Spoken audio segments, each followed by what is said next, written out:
네, 한샘의 주가가 부진한 흐름을 보이고 있습니다. 올해 취임한 김진태 대표가 이 4년 뒤 매출 2배를 목표로 내세우고 자사주 소각 등 주주 친화 정책을 앞세우고는 있지만 이 시장 반응은 미지근한 상황입니다. 이유는 뭐고 반등의 열쇠는 없을지 한번 살펴보도록 하겠습니다. 유통산업부 박승환 기자와 이야기 나눠보겠습니다. 안녕하십니까.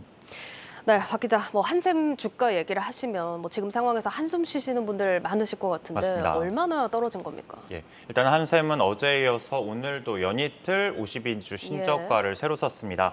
오늘 종가 기준 42,750원, 어제보다 1.84% 추가 하락한 셈입니다. 지금 1년치 주가가 나오고 있는데요.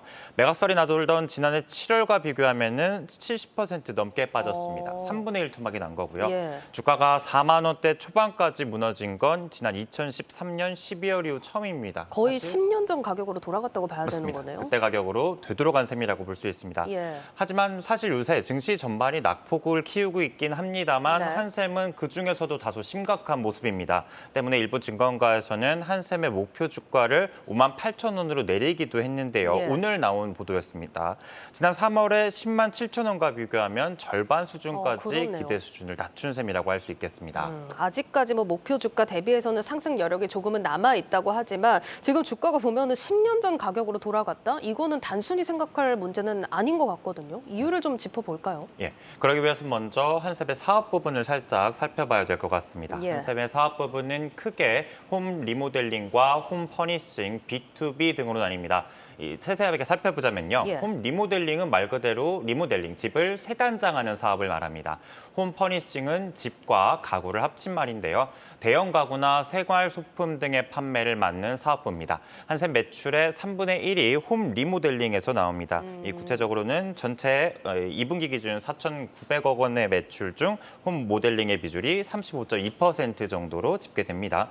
뒤이어서 홈 퍼니싱, B2B 순으로 집계가 되는데요. 각각 26.8%, 22.3% 비중이 이쪽에서 나오고 있습니다. 이들 사업부 모두 공통적으로 주택 건설 경기에 민감하다는 게 특징이라고 할 수 있습니다. 그렇네요. 그러니까 지금 보면은 이사 수요가 좀 많아져야 좀 실적이 쌓이는 이런 구조인데 지금 부동산 경기가 워낙 얼어붙어 있다 보니까 이런 부분에 좀 타격을 받았다라고 정리를 하면 될까요? 맞습니다.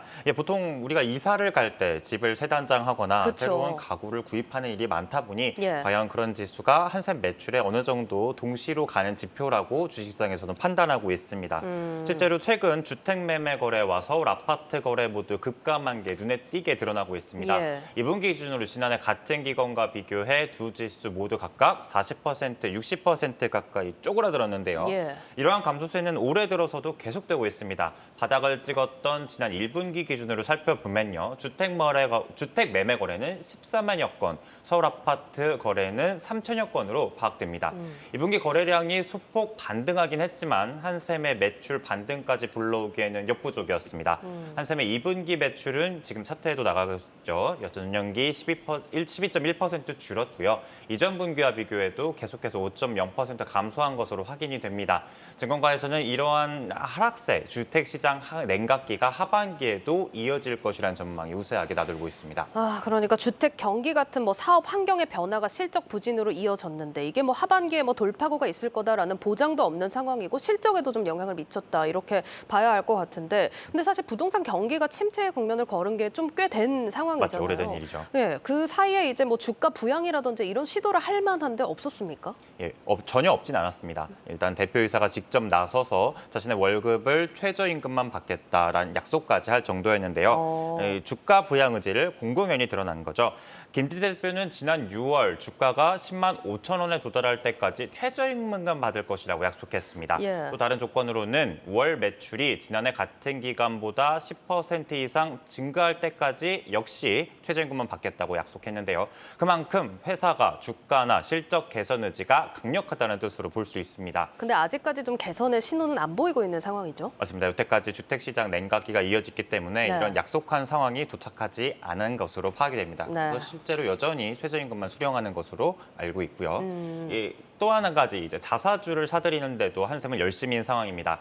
지난해 11월부터 최근까지 자사주 매입에만 1,080억 원을 쏟아부었습니다. 공시를 통해서 적극적인 주주 환원을 시행할 목적이라고 밝혔지만요. 이를 두고서 한편에서는 우려의 목소리도 나오고 있습니다. 네, 이 자사주 매입에 있어서 좀 얘기가 많이 나오는 걸로 아는데 앞서서 보면은 샘표나 한진칼 사례에서도 볼 수 있듯이 이게 좀 효과를 봤던 사례도 있었고 흔히 좀 택하는 방법이잖아요. 근데 왜 한샘 사례에서는 이렇게 좀 문제가 제기되는 겁니까? 예, 뭐 여러 가지 이유가 있겠지만요. 실제로 이 발표가 있었던 지난 3월과 5월 주가가 잠시 반등하긴 했지만 전반적인 주가 하락세를 피하지는 못했습니다. 여러 가지 이유가 있겠지만 실제로 주가 부양 체계는 한계가 있다는 거죠.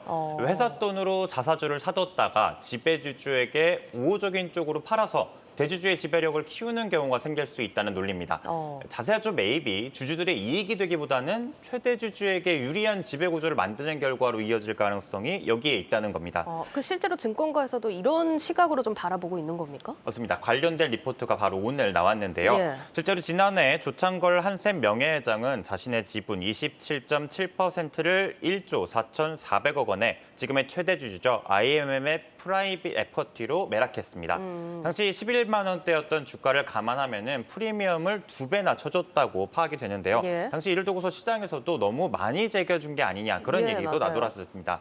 이에 대한 근거로 당시 한샘이 자사주를 26.7%나 갖고 있기 때문에 이렇게 높은 프리미엄을 줬다. 결국은 이것이 자사주 매입이 최대 주주만 좋은 영향으로 이어졌다는 게 하이투자증권의 분석이었습니다. 그렇군요. 이게 뭐 그래서 이제 한샘 주가 움직임을 보면은 자사주 매입 발표가 나왔을 때 잠깐 반등을 했다가 다시 바로 또 하락세로 전환을 했거든요. 맞습니다. 그럼 이런 상황이라면 자사주 소각이 좀 해법일 것 같은데 관련해서는 얘기가 없나요? 결론부터 말씀드리자면 아직까지 정해진 게 없다는 상황입니다. 현재 한샘의 자사주 비중은 32.6%에 달합니다. 새로운 최대 주주 IMM이 주주 환원 정책을 근거로 자사주 매입을 계속 이어온 결과인데요. 이를 두고서 증권가에서는 자사주를 소각해야 확실한 지배구조 개선 효과를 볼 수 있다면서 주주 환원 정책의 가장 결정적인 변수로 꼽는 이유가 바로 여기 있습니다. 정확하게 짚어줬네요. 맞습니다. 하지만 이에 대해서 한샘의 공식적인 반응은 결정된 내용이 없다는 대답입니다. 때문에 한샘의 주주 친화 정책의 실효성을 높여야 한다는 게 주주들 사이에서도 공공연하게 드러나오고 있는 주장입니다. 주가를 올리겠다면서 대표가 최저임을 받고 자사주 매입에 배당 성향 확대까지 약속했지만 자사주 소각이나 무상증자 등 보다 직접적인 대책을 기대하는 상황이라는 거죠. 뭐 지금 주가 상황을 보면은 이런 걸 기대하는 게 무리는 아니다라는 생각도 듭니다. 그러니까 어쨌든 지금 상황을 반전시킬 좀 확실한 카드가 필요한 것 같은데 뭐 대책으로 거론되는 게 있나요? 네, 뭐 여러 가지 상황이 있겠지만 앞서 매각 이슈로 다시 넘어가자면 그때 당시 매각에 함께 투자자로 참여한 롯데에 대한 기대가 나오고 있습니다. 롯데는 엄실상부 우리나라 대표적인 유통 명가죠. 지난해 롯데그룹은 한샘 인수에 나선 IMM의 전략적 투자자로 참여한 바 있습니다. 롯데쇼핑이 2,595억 원, 롯데하이마트가 500억 원, 총 3,095억 원을 쏟아부었는데요.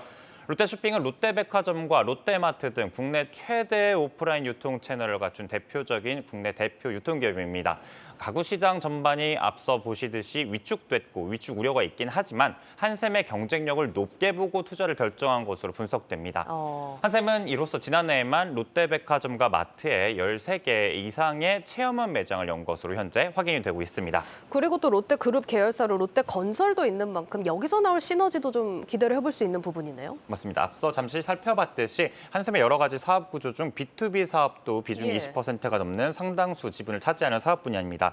B2B는 B2C에 비해서 대단위 공동주택의 신축에 들어갈 수 있고요. 그 말은 즉슨 안정적인 대규모 물량을 충분히 계속해서 확보할 수 있다는 의미가 되겠죠. 때문에 한샘과 우량건설 업체에 속하는 롯데건설의 협업을 충분히 기대해 볼 수도 있다는 상황입니다. 이 부분에 대해서 좀 언제까지 이야기가 오고 갔는지 좀 상황을 좀 취재해 봤더니 실제로 두 회사는 구체적인 시너지를 위한 만남을 계속해서 이어가고 있다고 합니다. 취재 결과 실무진들이 정기적으로 만나서 사업 협력에 관한 밑그림을 그리는 것으로 확인이 됐는데요. 이 롯데나 한샘이나 양사의 다양한 업종을 온라인과 오프라인 모두에서 어떻게 아우를지에 대한 해법이 기대가 되는 상황이라고 할 수 있습니다. 잘 들었습니다. 유통산업부 박승환 기자였습니다.